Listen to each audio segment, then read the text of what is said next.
Welcome to Shades of Brown. This highlights on the many issues affecting Africans and people of African descent. I'm your host, Ramatu Adao Chekliye. Hi guys, if you've lived in Lagos or probably have visited Lagos, you know that Lagos is this concrete jungle. You hardly ever see any greenery. So T.S. Ralph brought me here. Okay, it's T.S. Ralph. Yeah, he brought me here to this location somewhere in Apapa, and it is beautiful, it is scenic, it has all the elements of nature, greenery, beautiful golden colored sand, water. I mean, it's so beautiful. I love it, but I don't know, I'm going to be able to stay here for so long because crazy old me might still want to go back to my concrete jungle. Anyway, in spite of the fact that we are in this beautiful place, it is hot. Lagos is hot. I mean, everybody that comes from Lagos to the north tells us that Lagos is, oh, it's nice, the north is hot. Lagos is hot. Anyway, on our way to this location, we passed a village where the people there were, for lack of a better word or a couple of words, living below the poverty line. And it reminded me greatly that there are lots of people who, in spite of the problems they are facing, are willing to just do their best to become the best that they can be. And those are the kind of people I want to talk about today in something I have titled Hustle Hard. This topic is really, really important to me, so I'm going to start this way. I'm really irritated with lazy, able-bodied people. I don't see a reason why a physically capable person would refuse to work for one reason or another. I had to live with lazy people, and trust me, their laziness appalled me. So you can guess the surprise I had when I walked down my street to get some eggs. The shop which I usually get provisions from was out of eggs, and I was directed to the nearest Meshai. Literally, a person who makes tea for living, though most of them also sell bread, eggs, noodles and the likes. Now when I got to this Meshai, I saw a line of men waiting to be served.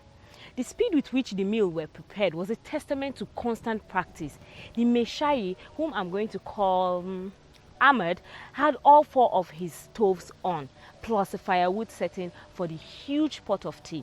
It was a study in efficiency. Now, Ahmed would have thought I was waiting for dinner, but in truth, I was watching how he ran his business, how he interacted with his customers, how he timed his meals, and how he served those meals. He really didn't notice me, and I was quite fine with that. I watched him for about 15 minutes before he saw me. He asked me what I wanted. I said eggs. He asked if I wanted pepper with my eggs. I said I just wanted raw eggs. He said they were 35 naira each. At this point, I smiled. Even though most people sold their eggs for 30 naira a piece, I gave him money to give me too. As soon as he had answered me, he completely deleted me from the framework of his mind.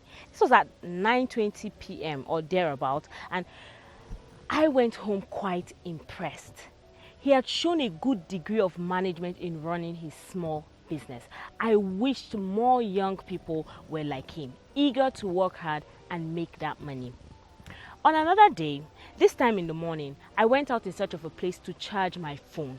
You see, we had not had power for days, and though my Nokia battery was very faithful to me, it had given up completely because of the absence of power.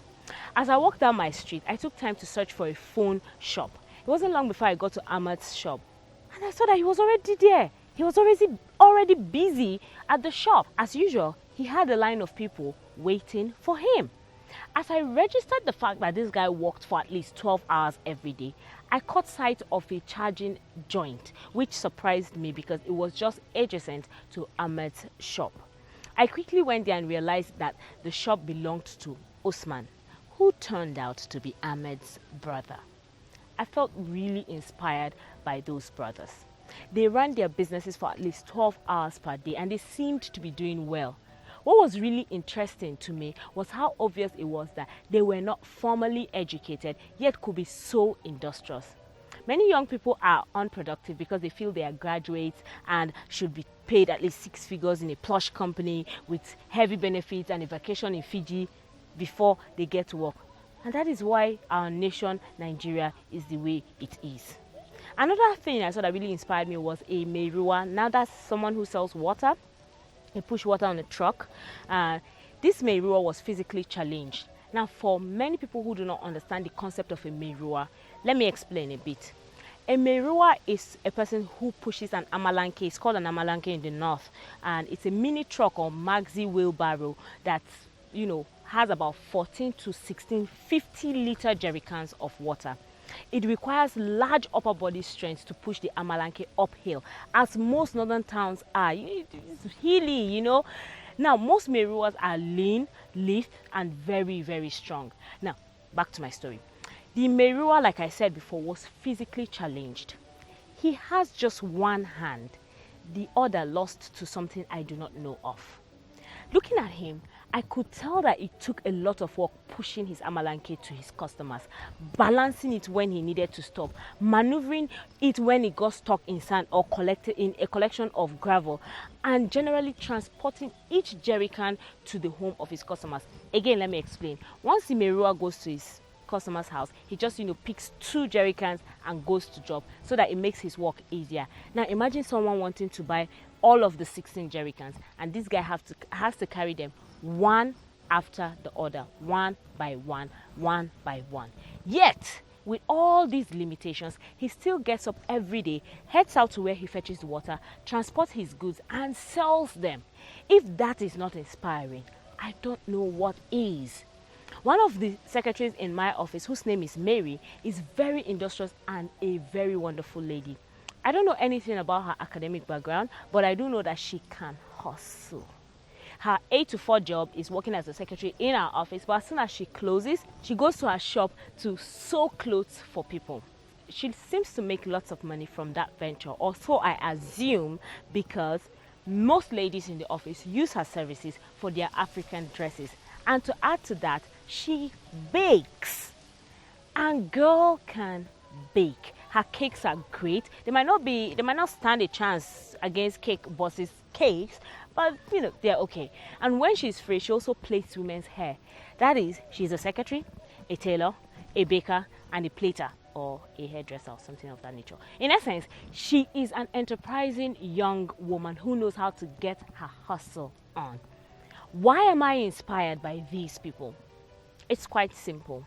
In a country where many youths are 25 and lazy, depending on the government to provide jobs, refusing to be innovative and whatnot, these people are shining examples of productivity. Nigerian youth are content with hand-me-downs instead of being eager to maximize their exuberance. Quite frankly, it is really telling on our economy. I have to give it to the Igbo people though. They know how to hustle hard. They begin to groom their kids from about age 10 in their business and in their enterprises. Before they are 18, these kids begin to branch out to their own hustle. And though I've never been to Aba or Onisha, I know that great goods which could boost our economy in terms of export are created there. Already we have made in Nigeria cars that, by the Innocent Group. Add that to the vast human and natural resources we can cash on, and we really need to be more productive. If the entire nation had the hustle of the Igbo man, I am pretty sure we will be among the G8 nations by now. If we all hustle hard and keep on pushing with innovative ideas, we just might compete with the likes of Germany, Russia, China, the United States of America, and the United Kingdom. Having said that, we cannot do it unless the largest population of this country, which boils back down to the youth of this country, becomes more innovative, more industrious, and definitely more productive.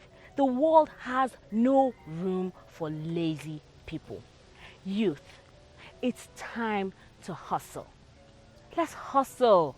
There's so much to be done. But I'm going to end it here today. I'll see you next week. Thank you, T.S. Raphael, for the location, for everything. And yes, I'm dancing. So bye, yeah. See you next week. That's all for this week. Subscribe to the channel for more of Shades of Brown. You can also subscribe to my YouTube channel at www.youtube.com/Ochekliye Ramatoada.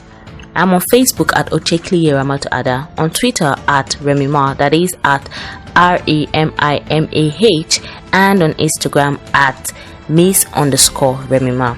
You can also follow my blog at www.shadesofbrownnigeria.blogspot.com. For inquiries, mail me at ochekliye@gmail.com or ramatoadaochekliye@yahoo.com. Talk to you next time. Bye.